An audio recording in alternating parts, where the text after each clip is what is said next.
Bueno, hace varios días que venimos presenciando, relatando y además reportando con sus protagonistas, quiero decir, la crisis, vamos a llamarlo en términos reales, del partido oficialista, entre signos de interrogación, Peruanos por el Cambio, que va a cambiar de nombre, va a cambiar de ideario, va a cambiar de membrete, va a cambiar de todo.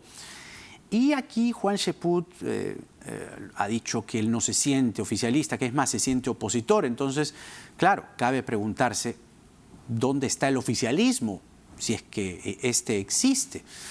Hemos invitado esta noche a Claudia María Hernández, ella es comunicadora política y participó muy activamente, muy protagónicamente, en la campaña de Peruanos por el Cambio. Entonces, de hecho, es una voz activa y que tiene mucho que contarnos esta noche. Claudia María, un gusto tenerte aquí. Encantadísima de estar contigo, Jaime, imagínate, feliz. No, por favor, faltaba más, siempre es un gusto verte. A ver, para ti, ¿dónde está el oficialismo? ¿Dónde está la oposición? ¿Quién coordina con el gobierno una agenda país, que es lo que la gente está esperando? Hay una crisis en el partido de gobierno y el presidente dice que él fue solo un invitado de esta bancada oficialista, que en realidad para los que integran esta bancada no se sienten del todo oficialistas. Esto tiene muchas aristas que evaluar, ¿no? Y que analizar también. Ahora se están poniendo sobre la mesa a raíz de la renuncia de don Pedro Pablo Kuczynski y también las reacciones que ha tenido el presidente Vizcarra. Si me pregunta si este gobierno sigue siendo oficialista, pues eso es un sí inminente. Este continúa siendo el gobierno de Peruanos por el Cambio. Y de hecho, el cumplimiento de un contrato social que tiene nombre de plan de gobierno que tiene que llevarse a cabo, que es finalmente, a pesar de que ayer te escuchaba hablar con Juan Cheput, por ejemplo, oye, la gente no ha votado necesariamente por un plan de gobierno, pero por supuesto que ese documento refleja el contrato social que se hizo con más de la mitad de la población. Al margen de que haya sido un voto antifujimorista o antiqueiquista y demás, per se, el plan de gobierno es un contrato social con la gente y no se está cumpliendo. ¿Tú te refieres al plan de gobierno? Al plan de gobierno de Peruanos por el Cambio. O sea, digamos, eso en términos, vamos a decirlo así, políticos, en términos formales, sí, en efecto, pero en la realidad me temo que no fue exactamente así. Es decir, no sé si la gente que votó por Kuczynski votó por un plan de gobierno, sino votó entre un antifujimorismo que lo diferenció de 40.000 votos, una ñisca, una nariz, y una situación más bien en la que la oponente, es decir, Keiko Fujimori, cometió muchos errores y le saltaron pues liebres que ella no se esperaba. A la luz de eso, tú más bien dices que Vizcarra gobierna bajo el kiosco, bajo la tienda de Peruanos por el Cambio, pero él no se siente tan así, él dice que es un invitado.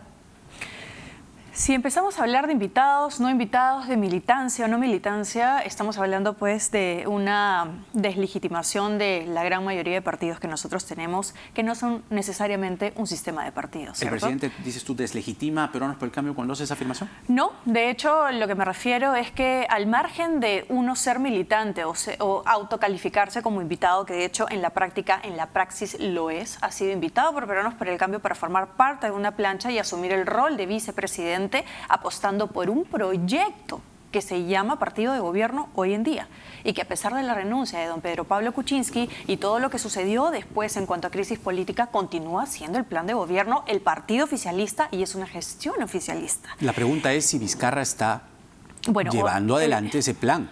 Evidentemente, mira, ahí hay dos cosas justo para responderte la pregunta anterior o el comentario anterior. Perdón. Que tiene que ver mucho, o sea, no terminamos de entender, quienes apostamos por este proyecto al Bicentenario del 2021, no terminamos de entender por qué existe un constante, digamos, interés para desenmarcarse en una gestión que finalmente fue la que lo lleva ahora a ocupar el sillón presidencial. Si no hubiera sido parte de la plancha, evidentemente nosotros no tendríamos a Martín Vizcarra como presidente, ¿no? Si no hubiera sido por Kuczynski, Vizcarra no sería hoy presidente. Definitivamente. Más o menos así. No, eso es así.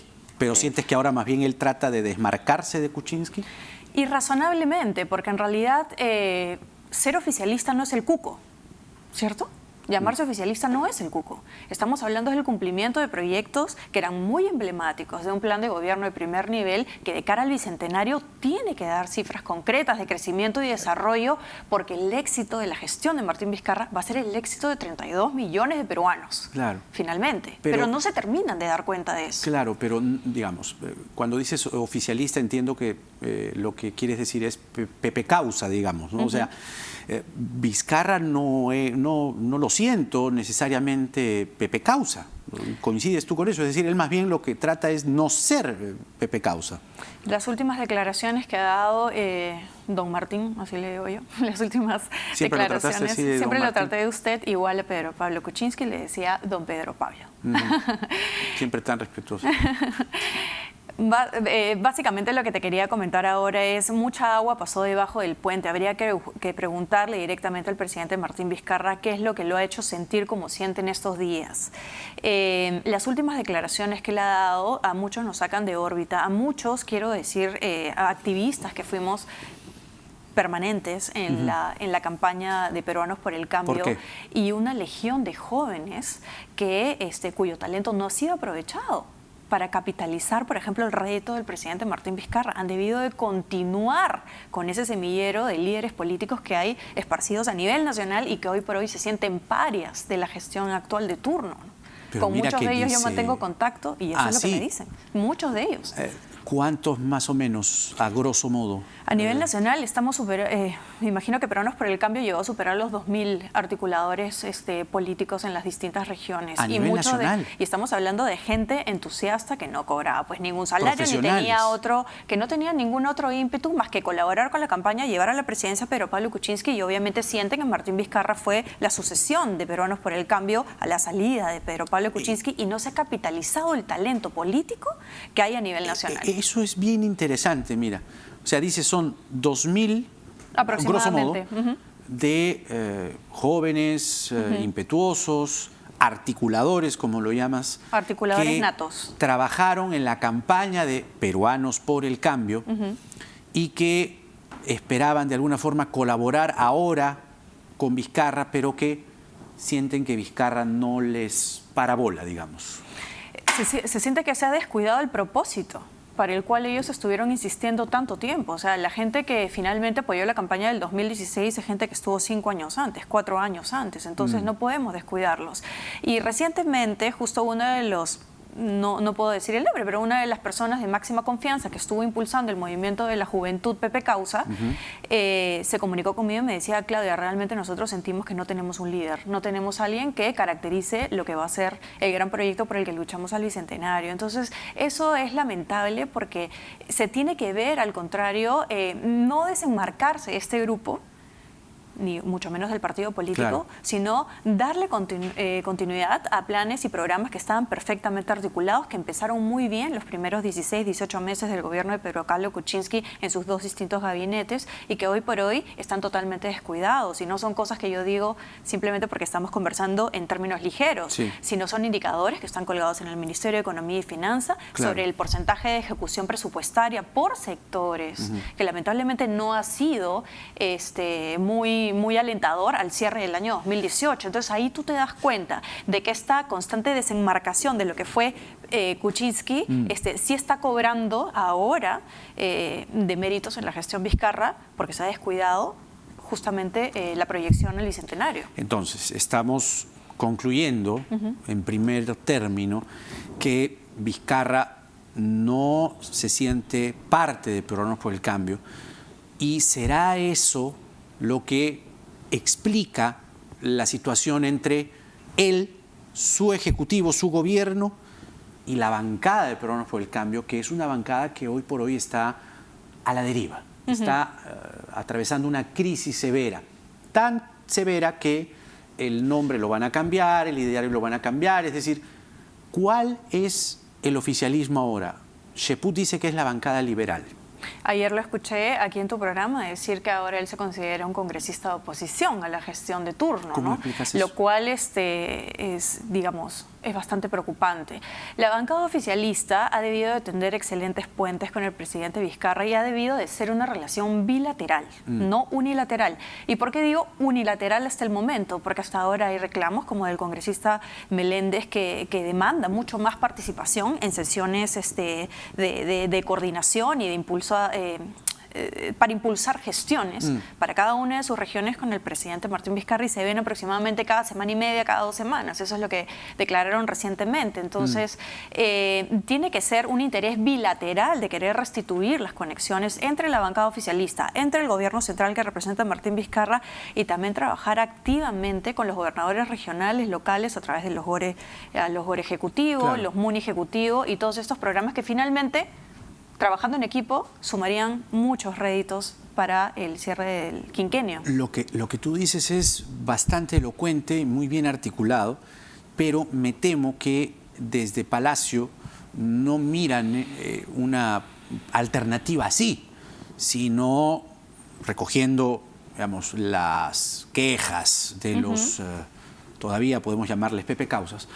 Más bien lo que hay es... O las opiniones, una, ¿no? Claro, queja, opinión, en fin, crítica, puya, escaramuza. Lo que hay más bien es un distanciamiento. ¿Crees que ese distanciamiento ya es irreconciliable? Y vuelvo a preguntarte, ¿crees más bien que la bancada oficialista es la bancada liberal, la bancada de Belaúnde, la bancada de Costa, Lombardi, etcétera? En la práctica yo no estoy en el Congreso como para determinar si es que podría ser digamos, inminente la ruptura, ¿no? Yo creo que al contrario, existe mucho interés a nivel político de reconectarse con el gobierno de turno, que es lo que deberían de hacer, ¿no? Y poder sacar adelante premisas e iniciativas y estamentos que finalmente los benefician a todos, indistinto de la camiseta política que tengan puesta en estos momentos. Claro. Solamente estamos hablando de oficialismo, pero también tenemos un grueso del Congreso que tampoco siente que tiene mucha conexión con el gobierno actual, ¿no? Muchos presidentes regionales que tienen reclamos, no solamente a nivel de transferencia presupuestaria, ¿no?, en base a lo que se puede dar en cuanto a caja fiscal, sino que creen no tener un seguimiento de gestión y de entregables a partir de los GORES ejecutivos y de los MUNI ejecutivos, ¿no? Claro. O sea, hay una serie de cosas en realidad bastante completas que nosotros tenemos que ver. En cuanto a críticas, ahora que tú mencionabas, lamentablemente cuando uno está en política tiene que recibir, tiene que escuchar acerca de los aciertos, así como tiene que escuchar acerca de los deméritos. Y estamos en política. Entonces deberíamos tener el cuero bastante duro como para poder soportar eso y tomarlo al contrario, como un consejo para lograr el éxito, en este caso, del presidente Vizcarra. Pero se siente que no lo toma de esa manera. Que ¿El presidente no crees que no le gusta la crítica? Personas allegadas a él sienten de que ya de alguna u otra manera se puede haber roto algún tipo de diálogo en cuanto a consejería por sectores, por ejemplo. Cuando hablamos, ahora que te mencionaba del plan de gobierno, si bien es cierto para muchas personas que nos están viendo de pronto no es un tema trascendental, pues yo insisto en que sí lo es.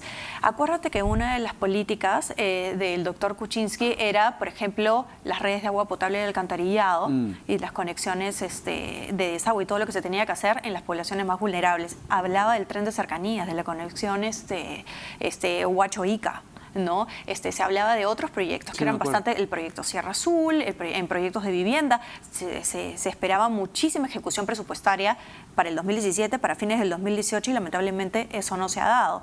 Y cuando tú me preguntas, ¿el Ejecutivo necesariamente se siente parte del gobierno o está trabajando con agenda propia? Porque básicamente es eso lo que se da a entender, ¿no es cierto? Efectivamente se siente que es así.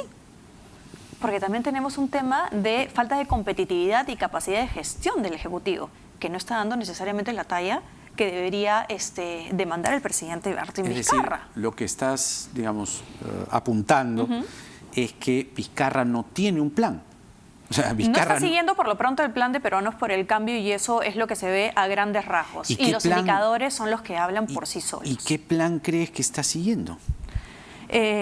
Yo creo realmente, ahorita estamos pues 2019, tú comprenderás que en el ejercicio quedan 2 años por delante para poder hacer algo trascendental con nuestro país, ¿cierto? Porque el último año básicamente es de campaña política para ver a quién vamos a colocar en el sillón presidencial en el Bicentenario, ¿no es cierto? Lo que y parece, cada quien... Claro, perdóname, lo que parece es que Vizcarra, digamos, el único tema que no deja de ser, digamos, crucial, estructural importante, protagónico, pero el único tema que él abandera es la lucha contra la corrupción. La lucha contra la corrupción. Y la impunidad. Que no es un tema de gestión. En CADE, digamos, trató de adelantar algunos temas, ¿no? Hablaba de proyectos, de planes, en fin, presupuestales, pero claro, lo que apuntas es bastante interesante, es decir, no ves algo concreto que tú puedas decir, ya, claro, Vizcarra tiene este plan, este horizonte, este plan de gobierno, para empezar, ¿no? Por ahí siento que va la crítica. Y va por un lado mucho más riguroso, estoy dando mi opinión personal. Después del referéndum se tenían muchísimas expectativas de una celeridad económica inminente. Perdón, que necesitábamos todos. O sea, realmente no sé si las personas que están ahorita ubicadas en el gobierno en cargos estratégicos y de máxima confianza palpan la necesidad que hay en las calles. Mucha gente no tiene trabajo, la economía no está del todo bien, no tenemos grandes proyectos de infraestructura de inversión pública, no tenemos grandes programas de desarrollo que sean sostenibles en el tiempo. Y sostenibilidad es cumplir precisamente con los programas que ya estaban bien encaminados y que se le entregaron en bandeja de plata realmente al mandatario y a su ejecutivo, que hoy por hoy simplemente decidieron desenmarcarse de lo que habían heredado de la gestión anterior en un afán de querer ser un nuevo grupo, ¿cierto? Y determinar prioridades completamente nuevas. Y eso sí es deshonroso cuando se está en política, porque no es una traición al partido, no es una traición solamente a la persona que te colocó en el cargo en el que ahora te encuentras, sino es una traición con la gente. ¿Crees que Vizcarra ha traicionado al electorado que votó por Programas por el Cambio? Yo creo que si no se llega a las expectativas tan emblemáticas y tan aspiracionales a las cuales, por las cuales se había luchado tanto de camino al Bicentenario, obviamente estaría en descrédito con la población. Se tienen que cumplir las promesas con la gente más pobre, y eso es algo que nadie está viendo. Por ejemplo, en términos de reconstrucción, el año pasado en algunos sectores se ha ejecutado 0%. No son cifras que yo me invento ni podemos discutir así, como te decían al inicio, de forma ligera, son indicadores MEF. Entonces, ¿cómo es posible que en el año 2017 se habían dejado ciertos estudios avanzados, obras de descolmatación, de limpieza, qué sé yo, para convocar ya expedientes técnicos, que son los estudios definitivos y después las obras definitivas, porque es reconstrucción con cambios? O sea, es la gente que está en las laderas de los ríos, que ahora nuevamente se ha ubicado ahí y que ahorita está corriendo el riesgo latente de que pase, pues, de que haya una llovizna como estas catastróficas que han anunciado, y que sean lluvias imparables, que finalmente terminen por destrozar el desastre en el que ya se encuentra Piura, por ejemplo. Entonces, parece que no se palpa la necesidad de eso, de seguir con programas que finalmente no es cuestión de que le sumen popularidad al régimen anterior o a la gestión anterior, sino que finalmente también a ti te van a ser muy convenientes, porque me imagino que el presidente querrá hacer algo en política más adelante. Por eso, entonces, ¿Vizcarra tiene un plan? Más allá si es de peruanos, de cualquier partido, ¿Vizcarra crees que tiene un plan? Imagino que tiene un plan que se sitúa básicamente en el tema de lucha contra la corrupción, que no tiene nada que ver con capacidad de gestión y celeridad. No tiene un plan en gestión. Yo no siento que tenga un plan de gestión. Es mi opinión, muchos pueden discrepar con ello. Creo que... no, claro, de eso se trata. Creo que todos los discursos que son bastante rimbombantes en las activaciones que él tiene a nivel nacional deben de ir acompañadas necesariamente de acciones. No solamente se puede caer en la demagogia o en el discurso vacío, si no caemos en saco roto. Tiene que ir acompañado de acciones. Y esas acciones son entregables. Y lo que debería hacer ahorita el presidente Martín Vizcarra es meterle 1000 voltios a su ejecutivo, empezando por el premier Villanueva, siguiendo por cada una de las carteras primordiales para el desarrollo nacional, pararlos de cabeza y pedirle entregables inmediatos ahorita, terminando el 2019, comenzando el 2020. O sea, eso es lo que yo digo, que se puede haber perdido un poco la brújula, ¿no? Y esto ¿Por qué? ¿Por qué crees que se perdió la brújula? Por las rencillas políticas internas, ¿no? Peruanos por el Cambio ha tenido muchos problemas a nivel O porque tiene otro grupo político al lado. O porque tiene... Bueno, o otro grupo de políticos al lado. Muchas cosas podemos inferir, aquellas cosas que no podemos mira probar. Que en las fotos oficiales, por ejemplo, Vizcarra está en el avión o está, no sé, yendo a una visita oficial o reuniéndose con, por ejemplo, Forsyth. Y quienes aparecen son más bien congresistas de la bancada liberal. Y eso es lo que decía Cheput, ¿no? O sea, que digamos que la agenda, si es que esta se va haciendo en el camino, no necesariamente pasa por una coordinación con Programas por el Cambio. De ahí que lo que se ve en el futuro inmediato es que Peruanos por el Cambio va a pasar a la oposición. De hecho, Chefut ya dijo que va a pasar a la oposición. Entonces, ¿con quién coordina Vizcarra, no? Bueno, es inminente que el presidente tiene que coordinar con todas las fuerzas políticas, empezando por su bancada. Claro. Pero, por ejemplo, de acuerdo a al conocimiento de cómo eran los viajes, por ejemplo, para inauguración de obras, para visitar regiones y demás, son muchas de las fuerzas opositoras las que siempre estaban con un pie en el helicóptero o en el avión, más que la bancada oficialista, te lo digo por experiencia propia. Y algunas veces me ha tocado conversar con personas cuya amistad conservo y valoro mucho, que son de distintas tiendas políticas, y en la bancada oficialista en algún momento ha tocado dar un jalón de orejas también porque no se subían al helicóptero con También, la misma ¿no? motivación que tenían otros. Eso pues. ¿Pero por qué? Porque se está pensando siempre en, a mi parecer, no solamente estoy hablando de Peruanos por el Cambio, mi comentario es de manera general, se está pensando mucho en agendas personalistas que nada bueno le traen a nuestro país. Eso es lo que parece, ¿no? Lo que te comentaba hace un momento, recordemos que el último año está perdido por el tema de campaña. Ahorita muchas de las declaraciones que nosotros estamos viendo en el círculo mediático político están de acorde a los intereses particulares de las personas que, imagino, estarán buscando nuevos partidos, estarán buscando dónde posicionarse en gestión pública de acá en el Bicentenario, el 2021. Vamos a ver qué pasa. Así es. Clara María, me quedaría conversando contigo, pero tengo que continuar el programa. Pero, por favor, queda el compromiso para que vengas en otro momento para seguir analizando, así como lo has hecho tan sesuda y detalladamente, la actualidad, sobre todo con, digamos, el peso y la voz que tienes. Te agradezco mucho. No, gracias a ti. Y simplemente para terminar, todas las cosas que se conversan a nivel de opinión pública, ustedes los periodistas y las personas que conocen cada uno de los sectores productivos, lo tiene que tomar el presidente como un consejo sano. Su éxito va a ser el éxito de 32 millones de peruanos, finalmente. Gracias por estar aquí. Hasta la próxima. Gracias a ti. Siempre es un gusto verte. Gracias. Clara María Hernández, hablando de Peruanos por el Cambio. Vaya, vaya, que siguen atravesando una crisis que, por lo menos en lo que tiene que ver con su relación respecto al presidente, parece irreconciliable. Vamos a ver qué es lo que ocurre.